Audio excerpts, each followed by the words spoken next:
Lorsque j'avais 6 ans, j'ai vu une fois une magnifique image dans un livre sur la forêt vierge qui s'appelait Histoire vécue. Ça représentait un serpent boa qui avalait un fauve.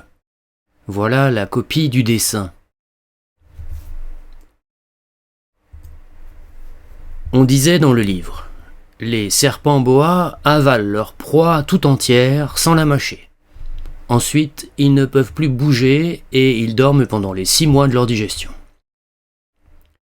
J'ai alors beaucoup réfléchi sur les aventures de la jungle et à mon tour, j'ai réussi, avec un crayon de couleur, à tracer mon premier dessin. Mon dessin numéro 1, il était comme ça. J'ai montré mon chef-d'œuvre aux grandes personnes et je leur ai demandé si mon dessin leur faisait peur. Elles m'ont répondu « Pourquoi un chapeau ferait-il peur ?»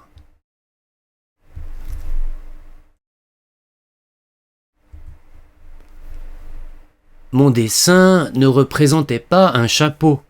Il représentait un serpent boa qui digérait un éléphant. J'ai alors dessiné l'intérieur du serpent boa afin que les grandes personnes puissent comprendre.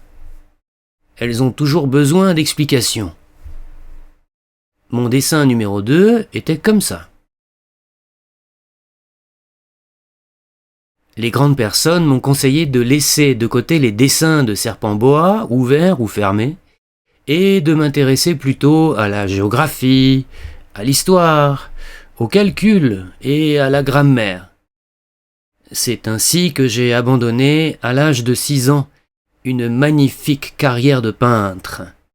J'avais été découragé par l'insuccès de mon dessin numéro 1 et de mon dessin numéro 2. Les grandes personnes ne comprennent jamais rien toutes seules, et c'est fatigant pour les enfants de toujours et toujours leur donner des explications. J'ai donc dû choisir un autre métier et j'ai appris à piloter des avions. J'ai volé un peu partout dans le monde et la géographie, c'est exact, m'a beaucoup servi.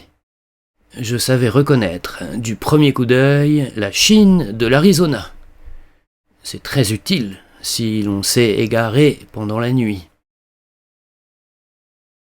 J'ai ainsi eu, au cours de ma vie, des tas de contacts avec des tas de gens sérieux. J'ai beaucoup vécu chez les grandes personnes. Je les ai vus de très près. Ça n'a pas trop amélioré mon opinion. Quand j'en rencontrais une qui me paraissait un peu lucide, je faisais l'expérience sur elle de mon dessin numéro 1 que j'ai toujours conservé. Je voulais savoir si elle était vraiment compréhensive. Mais toujours elle me répondait « C'est un chapeau ». Alors je ne lui parlais ni de serpent boa, ni de forêt vierge, ni d'étoiles. Je me mettais à sa portée. Je lui parlais de bridge, de golf, de politique et de cravate. Et la grande personne était bien contente de connaître un homme aussi raisonnable.